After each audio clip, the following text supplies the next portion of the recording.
we could do. And now that that body of law has changed in California, there'll be a certain amount of sticky places as these new laws roll out in the 450 communities around the state. And as each homeowner that's interested in having an ADU wants to know what to do. So in that moment, the time is really right for the Casita Coalition to come together. We now are an organized 501c3. We also have a 501c4. We have a board of directors.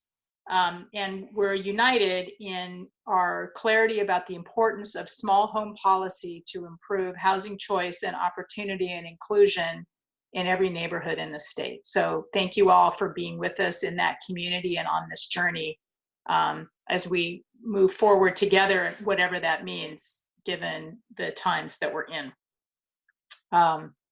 So we're now in what I call a 3-year startup phase that began really in December when we got our 501c3 officially recorded and our tax exempt status. Our board members are statewide. Many of them are on the call this morning. So from the San Diego area, we have Jared Basler. Jared, you want to wave your hand? I don't know if people can see you. From the East Bay, we have Debbie Sanderson with the East Bay ADU Coalition. From San Francisco AIA, we have June Grant. From the Oakland Planning Commission and a fellow person who works professionally in big real estate, we have Jonathan Fern. Jonathan, are you there? You want to wave or wait for the technology to catch up with us? Robert Apodaca, who's been involved in a number of finance and organizing efforts in California for over 50 years to promote more equitable housing outcomes. There's Robert, and now a member of the 200, but also been involved in things like the Greenlining Institute and others over time. Siamara from the Bay Area, there's Jonathan, who's popped up. Siamara, who you met from the Bay Area Council, who has really been working as our in-kind staff. The Bay Area Council was the convener of the early meetings of the Casita Coalition and really has been like the incubator for our startup, if you will, our angel investor, because we get CMR's time, a certain portion of it, to help do things like organize webinars, which otherwise exceed the technological capacity of some of the founders and board members who don't do startup nonprofits as their routine job. And then my name's Denise Pinkston. Obviously, I come from a background in land use planning. That's where I spent the first decade of my career.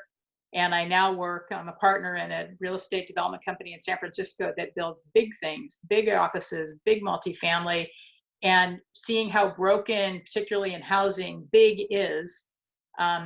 I and others have decided, we need more housing. We need it in every neighborhood. And so we need to also think about small housing forms that can work without subsidy, naturally affordable in every neighborhood. So that's how we came together, was working on these issues over time.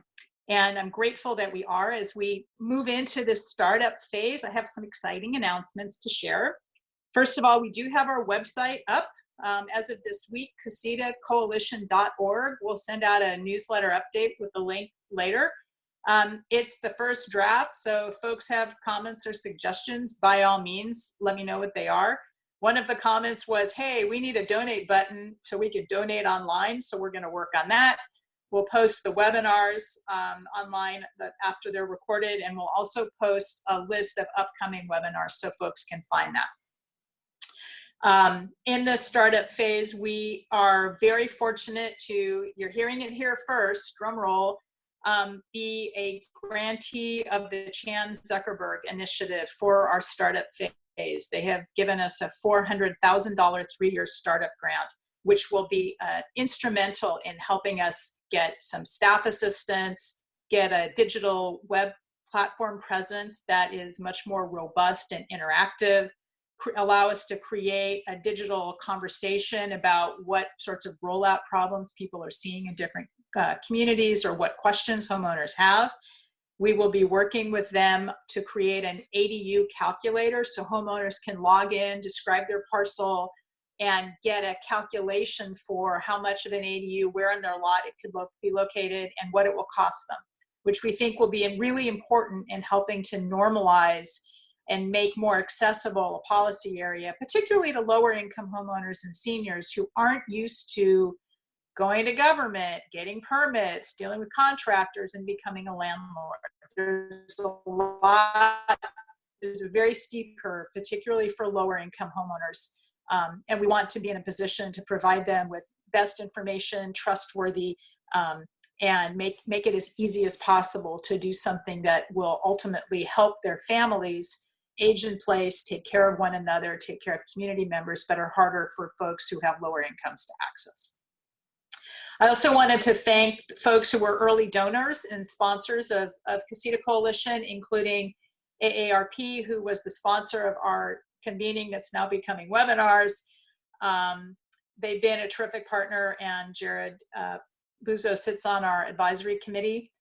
The 200 and California Community Builders have been supportive. They made initial donations, as did Greystar Development and several board members. So we now have a little nest egg in the bank and a grant application that has borne fruit.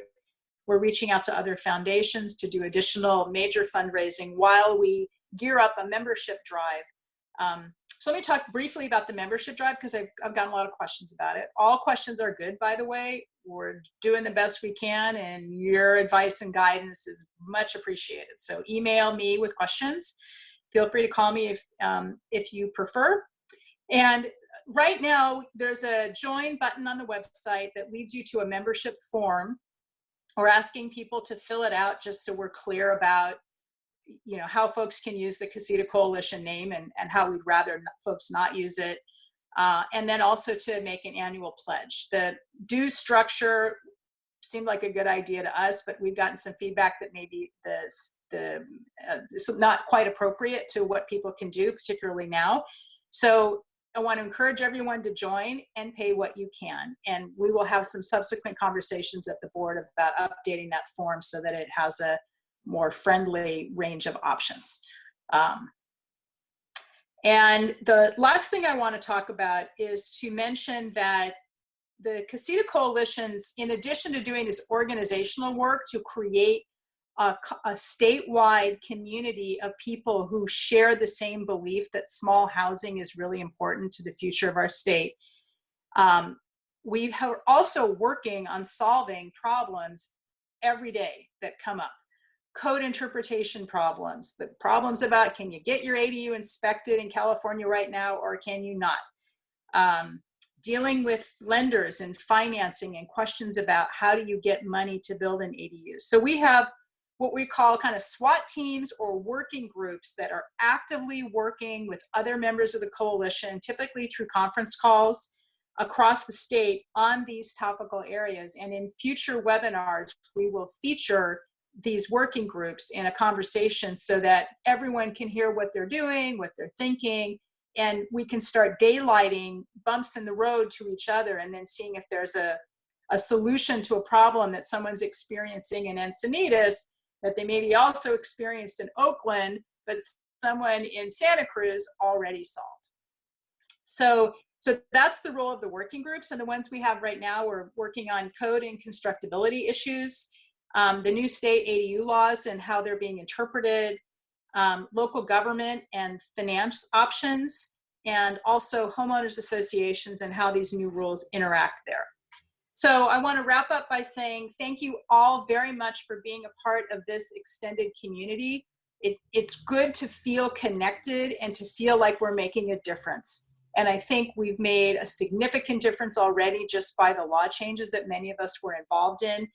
And we will continue to make that difference and to make it possible for homeowners to obtain a naturally affordable unit to take care of, in my family's case, returning kids, their partners, their kids in the current emergency, as well as to create a more stable neighborhood housing form for the next generation of Californians. So I encourage everybody to join at whatever rate is affordable, just so we can keep this conversation going and expand the network. And if you have questions or comments, we can talk about it after the other presenters do their talking, or feel free to reach out to me offline. Thank you very much for being here today. So Simar, I'm giving it back to you so we can hand off to Liam.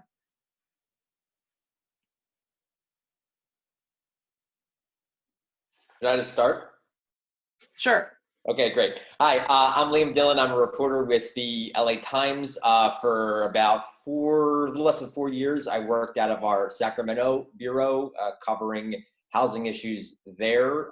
Starting in, I guess, October, I moved down to Los Angeles to work out of our main office, where I'm going to be, I think, eventually transitioning to an assignment that's going to focus less on legislation and policy and more about how these sorts of legislation and policy affects people in communities in Los Angeles and around the rest of the state. So I'm excited to ultimately dive into that new project.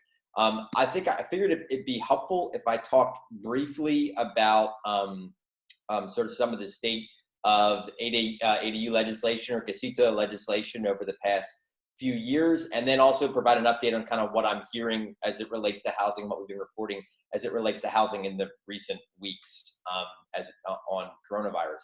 So I think it's probably going, the ADU stuff, it's probably good to start with sort of this general recognition that there needs to be a lot more housing produced in the state to meet some of the demand challenges and affordability challenges. And when it comes to this sort of state action since, say, 2016, I think it's probably indisputable that when it comes at least to doing things that spur actual production of new housing, the ADU legislation that passed in 2016 and then presumably what passed last year has probably been the most successful intervention that the state has done in terms of the numbers of new housing that's been put online. I did a story, I don't know, can I share like a story that to the group, like a link to a story to the group? Is that possible? Should I just throw it in the chat or something? Yeah, put it in the chat. Okay, I'm gonna try to do this. So this is a story I wrote in October when the governor was signing the most recent ADU legislation. And I had some stats in there that I'm going to call out, and forgive me, I'm just going to pull them up right now. I'll just read this section here.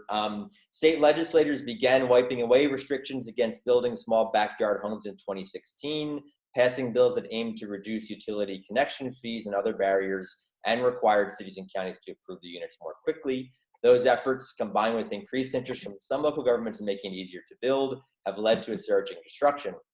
In Los Angeles, annual permit applications for backyard homes have increased more than 2,000% since the initial state laws took effect. Since 2017, the city has received almost 13,300 requests to build the units. San Francisco, spurred by recent changes to its local rules, has seen a boost of a similar percentage, weighing 639 new units in the previous 13 months alone. So a couple of things. So obviously a huge increase in production, and these bills have generally been received in the legislature much more friendly, if you will, than say measures to change underlying zoning like SB 50 and its sort of progenitors before that, and perhaps even what any new sort of zoning bill may be coming in the legislation this year. I think just a couple of warnings, if you will, that I've heard, not just from local governments about this kind of legislation, but even folks like Ben Metcalf, who was the former director of the state's housing department.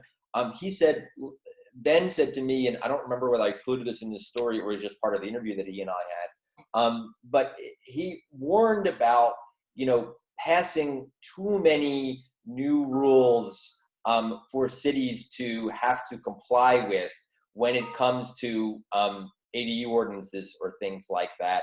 He said, look, I mean, back in 2016, you have a lot of cities, including those who are not used to doing things like this, who rewrote their whole local ordinances to comply with what was passed.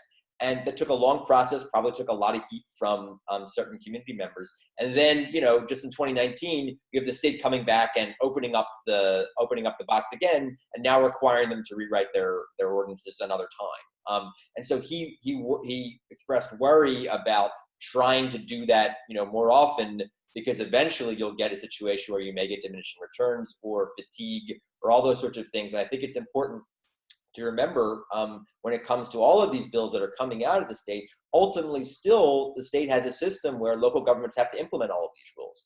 And if you don't have some level of buy-in from local governments, it's hard to imagine a world in which the Attorney General or HCD is going to start suing like hundreds of cities, right? And even at that point, it doesn't mean that even a lawsuit is going to lead to getting any new unit of housing being produced anytime soon. So that's just one thing of warning that I had heard that seems from a relatively unlikely source, right? The former head of the state housing department about potentially continuing to work at the state level in this area. So let me move a little bit now to sort of what's been happening over the last couple weeks here. I think there's been a lot of news about potential moratoriums on evictions throughout the state. It's sort of happened in a bit of a haphazard way. There is an executive order that the mayor of Los Angeles put out that allows for a moratorium on residential and commercial evictions if due to non-payment of rent, if they're in fact related to the coronavirus. And I believe San Jose has a similar measure. I believe there's a similar measure in San Francisco. But the governor put out an executive order on Monday night that in some ways tracks with those specifics for eviction bans. However, his was permissive. He did not put forward an eviction ban that is statewide. He simply said that local governments could do one if they wanted. There's some concern among activist groups that local governments are dealing with a million things right now. The fact that they would have to do their own eviction ban would be difficult for them.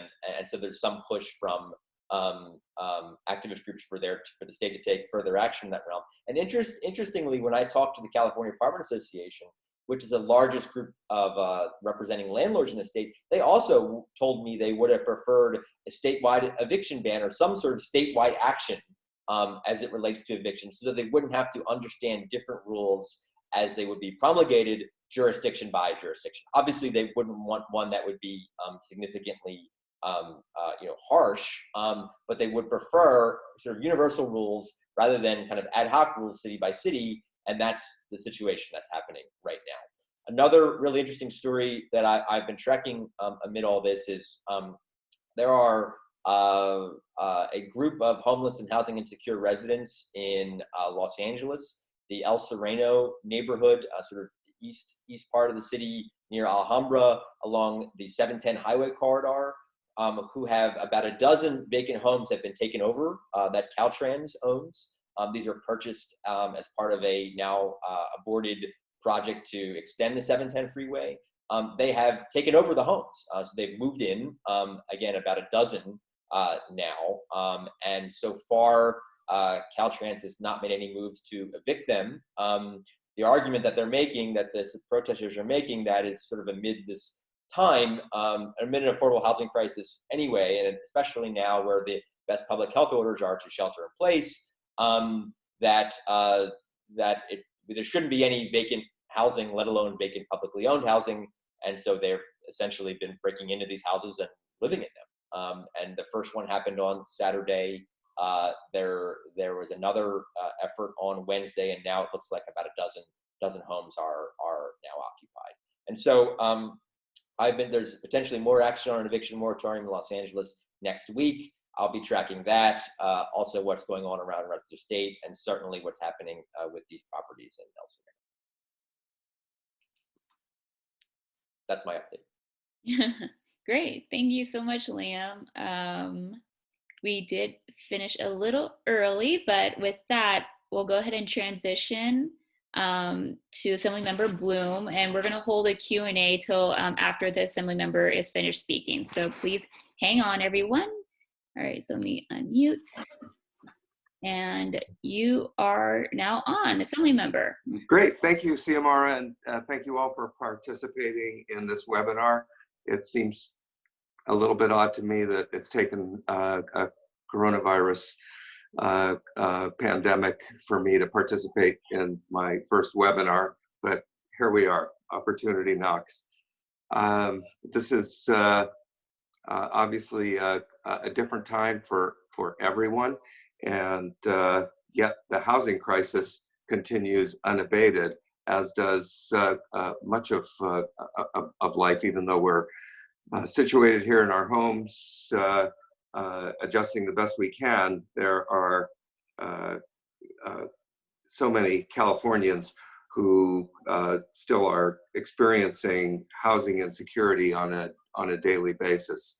And so we need to bear that in mind as we discuss housing policy. I think most significant amongst those are our homeless populations. There's a lot of activity now in terms of trying to get homeless people off the street into some form of housing, whether it be a hotel, that the governor's working very hard on obtaining hotel rooms for that purpose, but providing a safe, clean, healthy place to live has never been more important, even though it's been a driver in behind the scenes in terms of pushing our housing policy forward, knowing that the housing crisis was actively increasing. Homelessness was something we've been trying to work on for many years, but particularly for the past couple of years. So specific to the issue of ADUs, this is something that when we started back in 2016, I thought would be helpful, but I never imagined that it was going to take off the way it has taken off. The original impetus behind this bill came about as a result of a working group that convenes periodically, typically in my office, typically when we're in interim or between sessions. And back in 2016, we began, well, I guess it was even before 2016, we began talking about how ADU laws existed in almost every city in the state of California, but very few accessory dwelling units were actually being built. And that's because so many communities had crafted their laws in a way that made it almost impossible to build them. So here we have these laws that said, please build accessory dwelling units, but making it very, very difficult to do that by parking restrictions, by setback requirements, by setting fees that were very expensive. Well, this notion of doing something about this issue was of great interest to me because I knew from personal experience the benefits that an ADU can bring. The neighborhood that I live in, Santa Monica, is very close to Santa Monica Airport. And during World War II, not only was the Douglas Aircraft manufacturing plant located adjacent to Santa Monica Airport, there was also a military base. But there was very little housing in the area at that time for the servicemen and for the workers who, for many of the workers that were necessary for the increased effort that took place during the war. My neighborhood was very, very much a working class neighborhood back at that time. And there were a lot of homes that were owned by people who worked at Douglas. But what there wasn't room for were the influx of servicemen and women who were needed to have access to the military base here. And so this neighborhood, which had, my house was built in 1930, and most of the homes here were built, or the original homes that were built here between 1930 and 1940. And the inhabitants of those homes saw an opportunity and started, in many cases with their own hands, building backyard. They didn't call them accessory dwelling units at that time. They were granny flats or had another name, but those units sprung up here in Sunset Park, the neighborhood that my wife and I and family have lived in since 1981. And when we were fortunate enough to have an opportunity to purchase a home here, we immediately took note of the fact that there was this pretty rundown shack in the back of the property, but it had in fact been set up with a bathroom and a small area that was appropriate for a kitchen, and it was otherwise qualified as what we would consider an efficiency. And it was the fact that that was on this land that made it possible for Robbie and I to buy this home, because we put a little money into that shack in the back of the house, in the backyard, and rented it out to a young couple who paid us rent, and that rent was what allowed us to afford at that time to make the house payment in addition to our incomes. So when the and this is repeated over and over and over again in Sunset Park, and I'm sure in other places in the state of California. But for me, when Dana Cuff and Jane Blumenfield were in my office discussing accessory dwelling units back in 2016, it struck a nerve with me. I thought, well, of course we would want to incentivize and allow people to build these more easily. And it dawned on me that this would be important legislation. We know that ADUs are important for addressing the housing crisis, but they are also important because they allow the people who are currently housed to afford the properties that they live in. But they're so much more.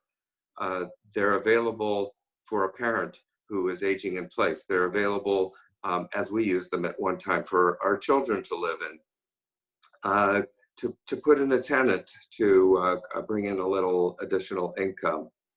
They allow for financial independence. They provide options. Caretakers can live in these units. They're very, very flexible, and they're relatively inexpensive to build, particularly relative to the cost of building a unit of housing in California today, which I think all of you know is in the more expensive areas, upwards of $600,000 per unit. So we took on this legislation in 2016, and it was mirrored by legislation that Senator Wieckowski had. My bill was AB 2299. His bill was SB 1069. They were twin bills that essentially were intended to accomplish the same purpose. And very fortunately, they passed. They were signed by Governor Brown as part of the bill package that was the first of its kind, the housing bill package back in 2016, and included a number of different bills, but this was part of it. And since that time, as Dylan mentioned, the construction of accessory dwelling units has exploded here in Los Angeles, but throughout the state of California. I had a hard time believing that there were 12,000 applications, but clearly that was back a number of months ago, and I think the applications have only increased.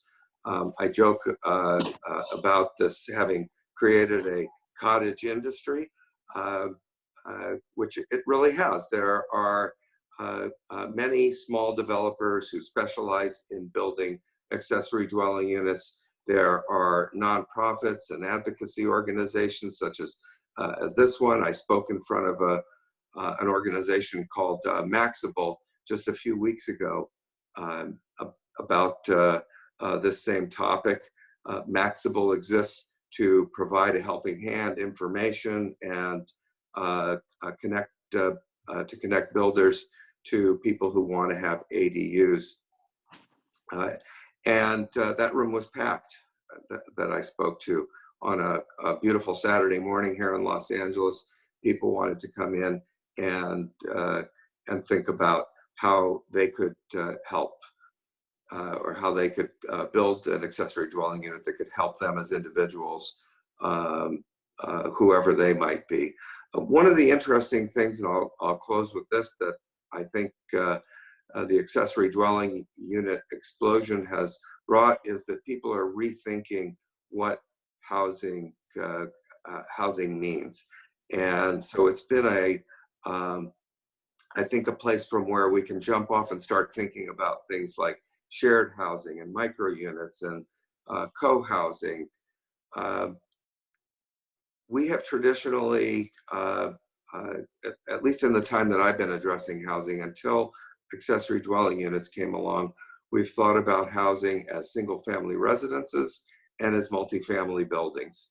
And in fact, there is a broad range of other types of housing that we should be focusing on, in addition to single family residences and multifamily housing. But understanding that we have a housing crisis, that the housing crisis is going to continue unabated for a number of years, we need to explore all alternatives for building as much housing as possible, and within reason. Those are words that I think defy definition in many ways. They spark controversy in many communities. SB 50, I think, was probably the most recent symptom of that. That one of the good things about SB 50 is it sparked a lot of debate, and I think that ultimately it will result in the construction of more and more housing, even if it's not exactly within the vision of what SB 50 originally had.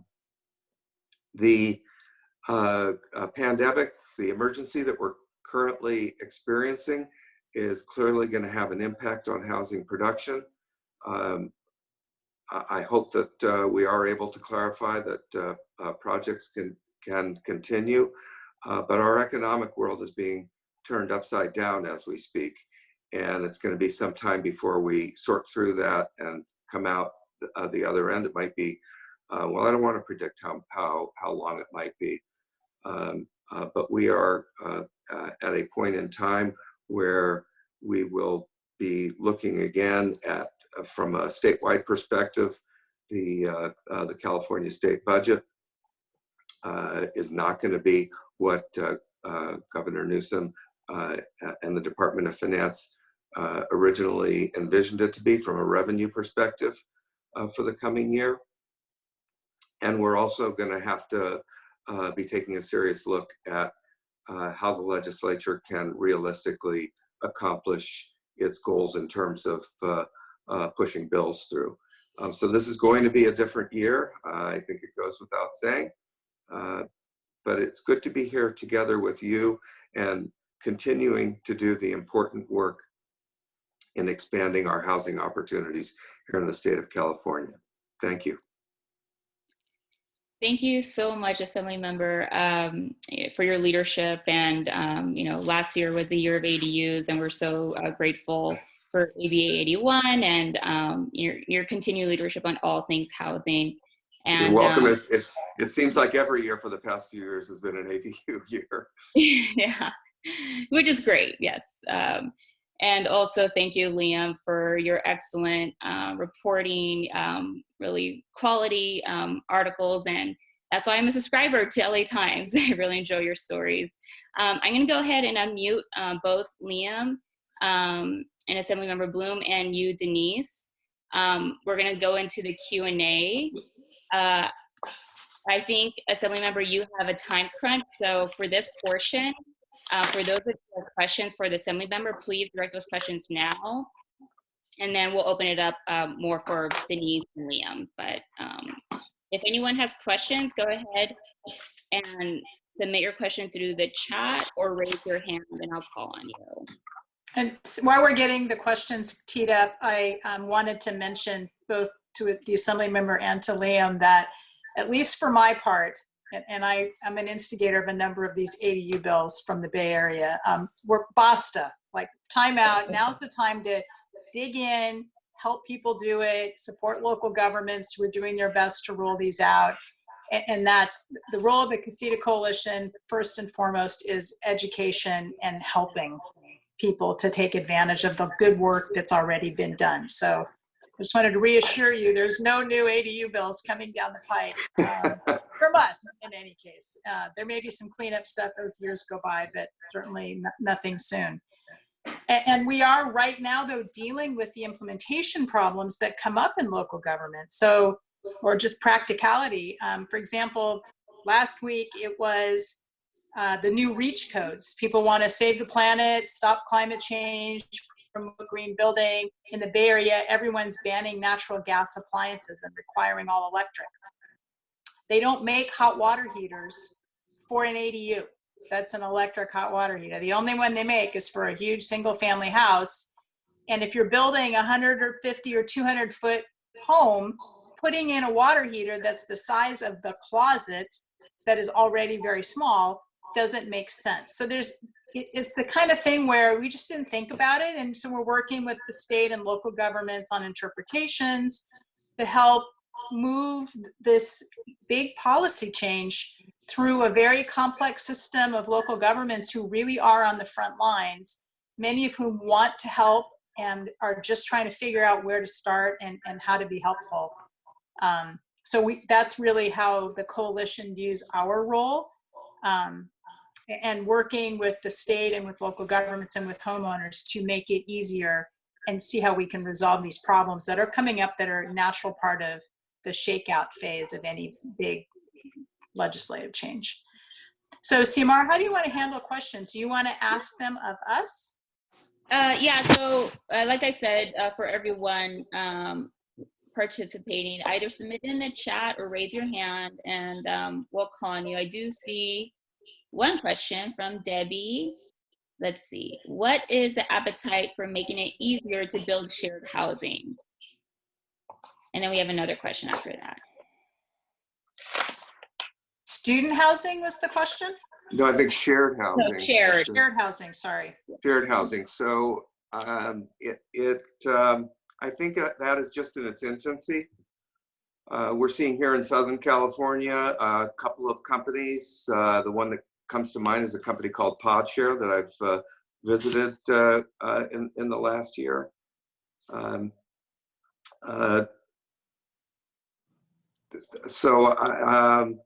They are typically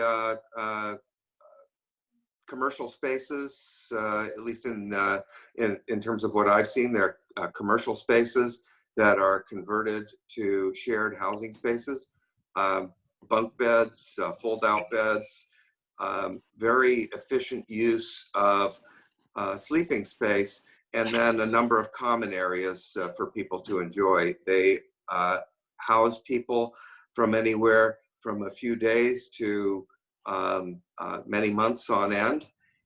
It's a different lifestyle. You have to be willing to live a communal lifestyle, but it has been a successful model. And so it's one of those, what I consider niche housing models that can help us address the great shortage of units that we have.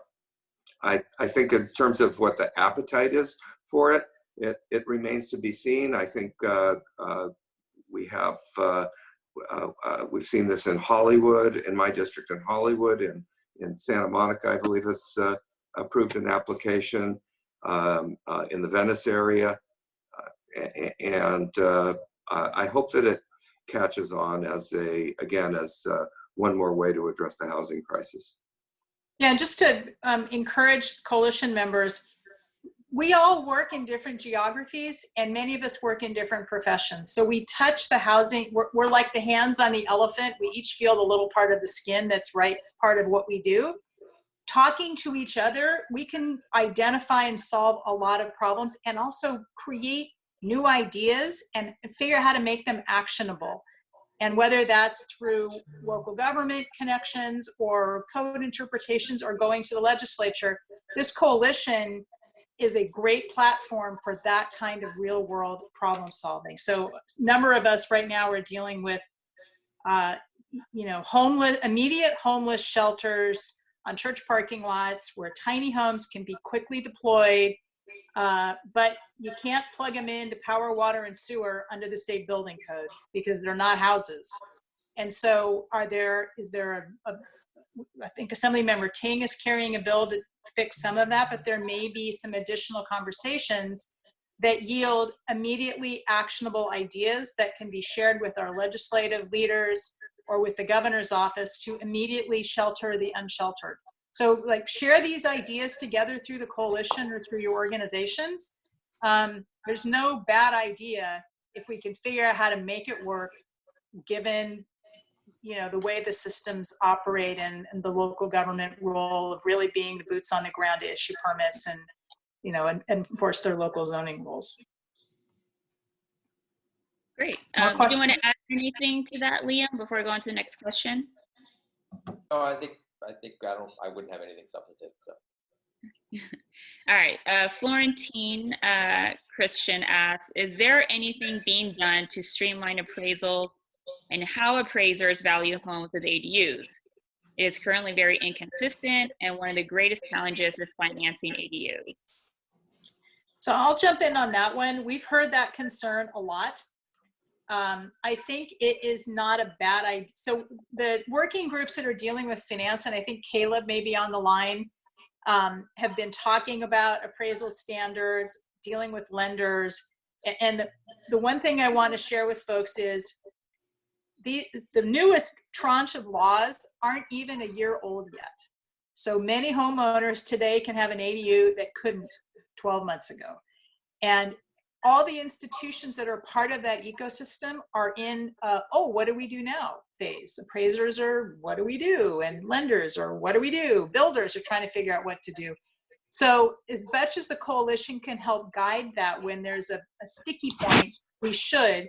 And if people have concrete suggestions for what appraisal standards for ADUs should be, we should share that with the relevant working groups. And then as Area Council or some of the other board members meet with lenders, we can talk about what's the right forum for sharing appraiser guidelines. So keep those kinds of real world suggestions coming, and to the extent you can, be really specific with what you think needs to happen, because it makes it easier for us to understand the problem and see what the pathway forward might be. So keep sharing those kinds of examples. That's what the coalition's here to hopefully help figure out how to do. Yeah, and a huge shout out to Caleb for all your work on this. Caleb, did you want to shout out? Does Caleb want to jump in at that point because he's dealing with financing and? Let's see if I could. So while we're linking Caleb on, Caleb is a staff person in the San Mateo County Home for All program. He set up the ADU one-stop shop that they have. They have a fabulous ADU website that supports homeowners, and they have the first ADU calculator in the state. So homeowners can log on to the county website and really get very precise information about the cost and procedures. Their website, I think, is a good model for other local agencies statewide who want to help. So have we got Caleb now with that? Caleb, did you want to chime in, add anything to that? Yes, thank you, Denise. That's very kind of you to say, though I certainly can't claim credit for all of that. There was a lot of people working on that down here at San Mateo County. So yes, if you folks do have any thoughts or ideas about the whole appraisal question or in general about ADU finance, please be sure to give me a holler, because I certainly want to help us as we work together to develop better ADU finance alternatives here in California. And also, if there is anyone who wants to borrow from any of San Mateo County's educational products for their local government, then the county is more than happy to share from our website, that kind of thing, for free for other agencies. Seeing some questions about how do I find Caleb? Oh, sorry. No worries. Put my email into the chat. That's okay. The new ADU website, CasitaCoalition.org, for those who weren't on the beginning, has a list of members. So that's one way, and then CMR just shared his email. Great, thank you. Can I weigh in with something here on that? Yeah, please. So I talked once to a very smart person who I believe may be on this call, who told me that the process for getting a widespread building of ADUs, casitas, will happen once there's a sort of systematized or standardized process, such that happened with the solar industry in California. You know, once there was a time when companies could send you a letter in the mail or knock on your door and say, hey, would you like you know, solar panels, and we'll take care of everything for you, and you just need to sign the dotted line. That is something that really helped the solar industry, rooftop solar industry, take off.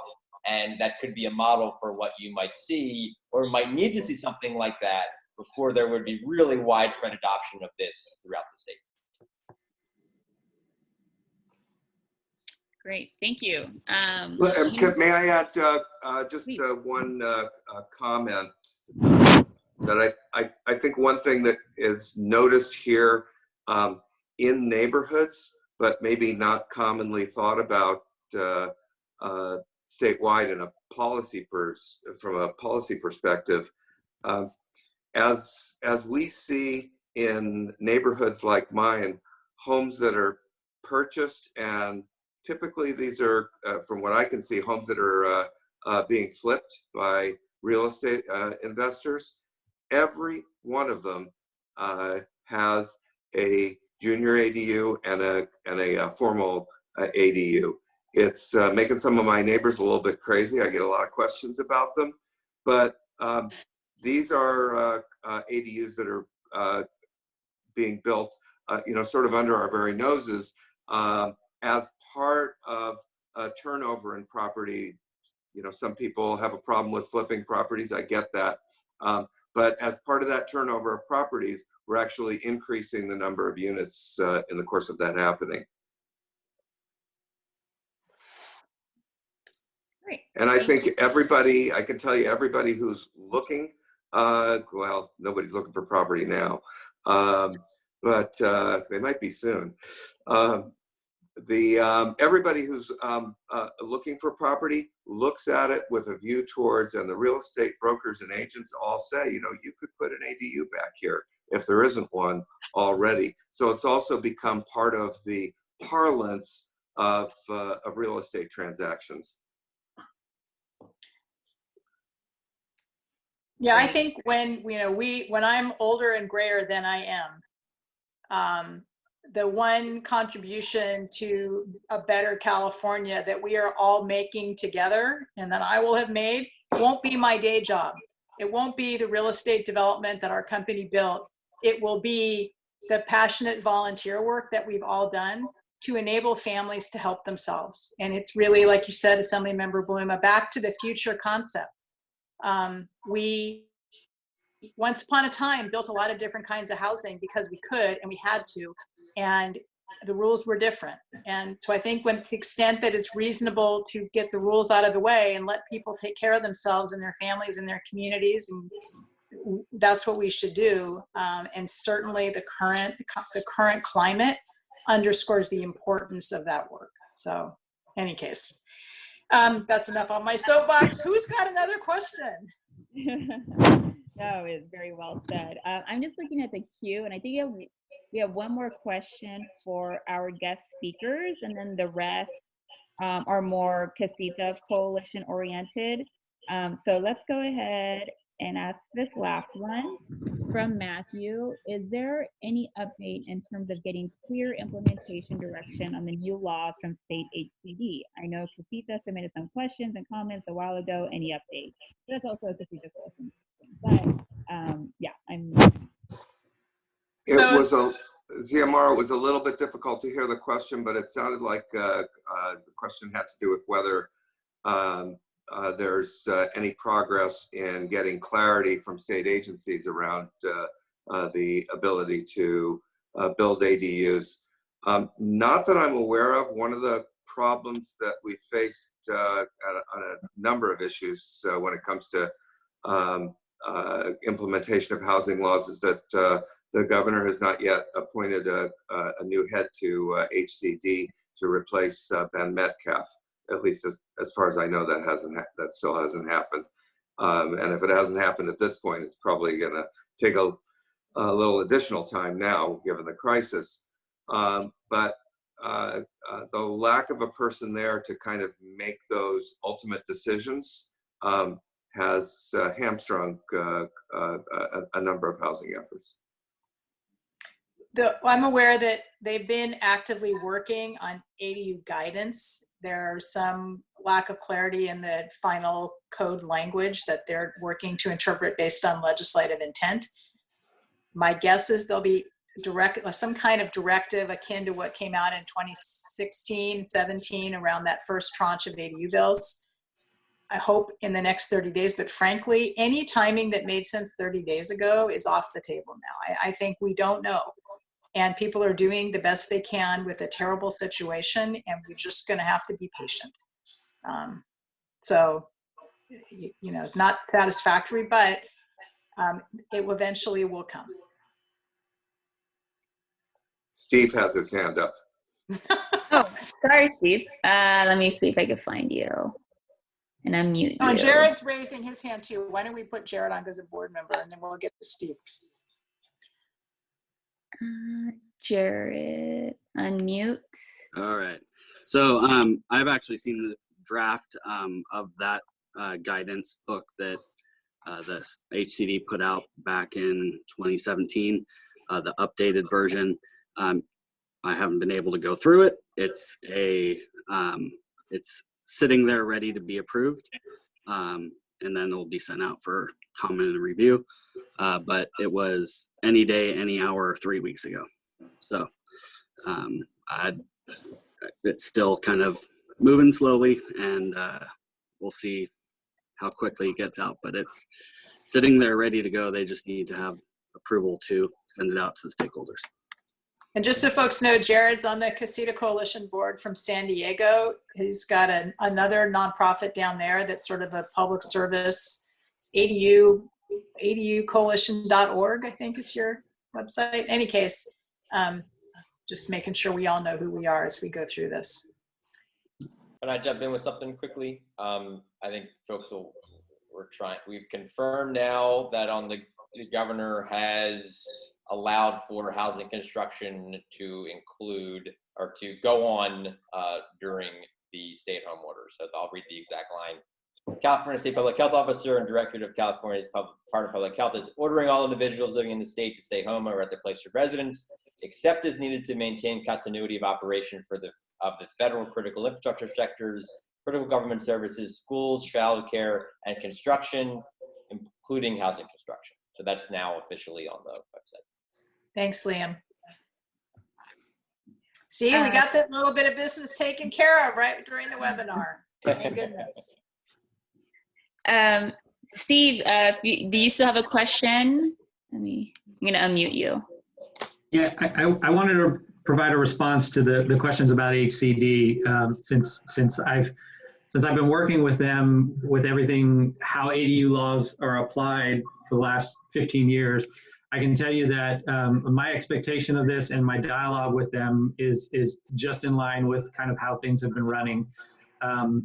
Whenever new laws are posted, they're there on the front line to help try and understand where there's errors in interpretation, and then work with individuals, cities, and counties to help them get clarity as to their interpretation of the rules. I don't expect any of that to change, but I will tell you by watching what happened in 2017 that there is a slow uptake on getting everybody to level out on understanding how the playing field works. And we went better than halfway through the year of 2017 with a lot of cities trying to come up to speed in understanding and interpretation of the code. So I don't expect it to be any different. In fact, I expect it to be more of a flood since we had 6 bills go through, and it's going to be a difficult and slow process to get everybody on board with the right understanding and interpretation.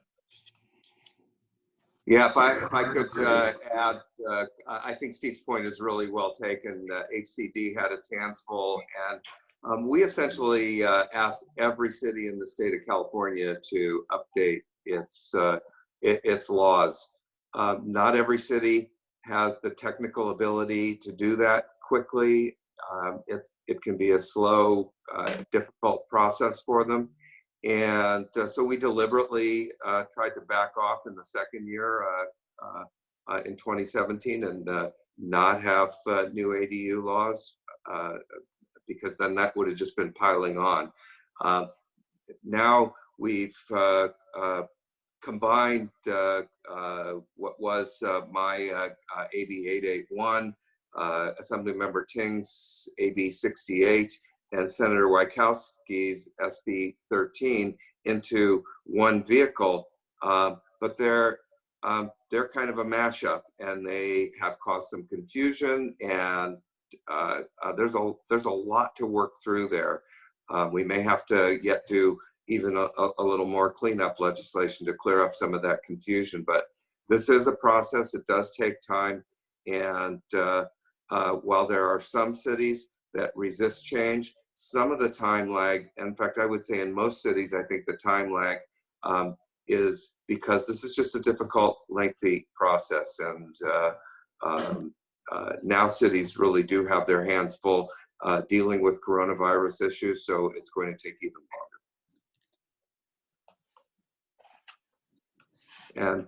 And if I might add, it's time for me to sign off. I've got another conference that I have to attend. I want to just say to everyone, stay safe, be well. We're gonna, I hope, come out of this crisis on the other side stronger, healthier, and more compassionate. Thank you, everyone. Thank you. Thank you, Assemblymember Bloom, for joining us. You're welcome. Yeah.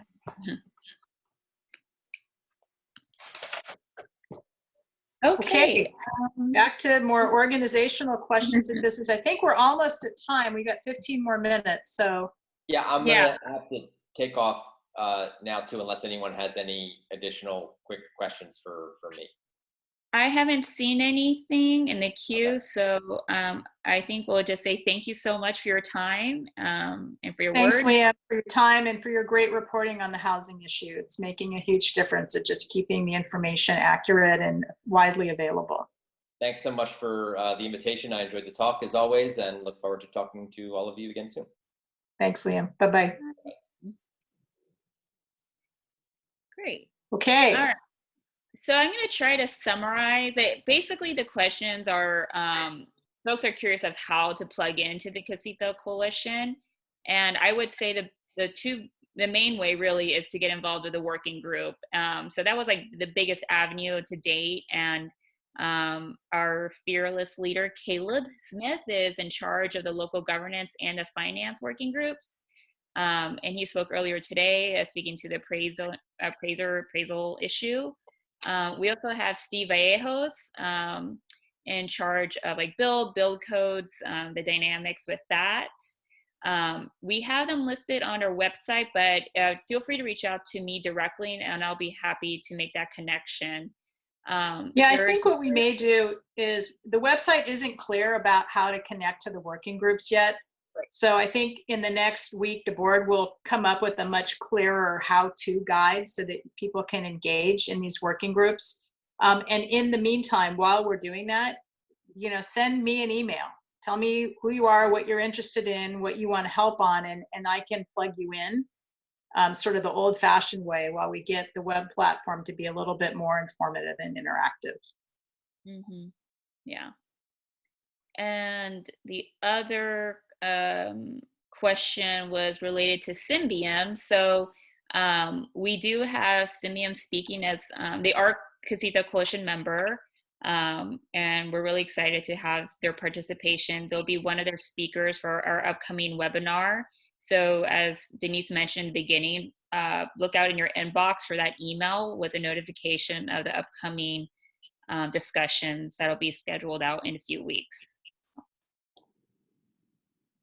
Let's see. Is there a member directory or email list so that we can get in touch with each other? I believe that's on the website, Denise. Yeah, right? the member directory should be on the website. You guys can while you're sitting in your doing this webinar, you can check it. It's casitacoalition.org. It just went live this week. And for folks who joined the call a little late, the big announcements for the coalition are we have a membership form, yay. So join, sign the form, join, let's make it official. We're asking for dues of some amount, offer what you can afford to pay, whatever that is. And then be sure to check out the website and get a sense of what information is there and what additional information you would find helpful. We're going to be upgrading the website to be even more powerful and interactive through the $400,000 Chan Zuckerberg Initiative grant that we're receiving. That is job number one for this year. And as soon as we get the grant agreement squared away and figure out, it's a 3-year grant. So this year we have $100,000 that we'll be able to invest a lot in the web platform to make that more interactive and more helpful, including an ADU calculator and some form of ADU chat spaces that may be topical so that members can ask these kinds of questions and be engaged with the coalition members on a more active basis.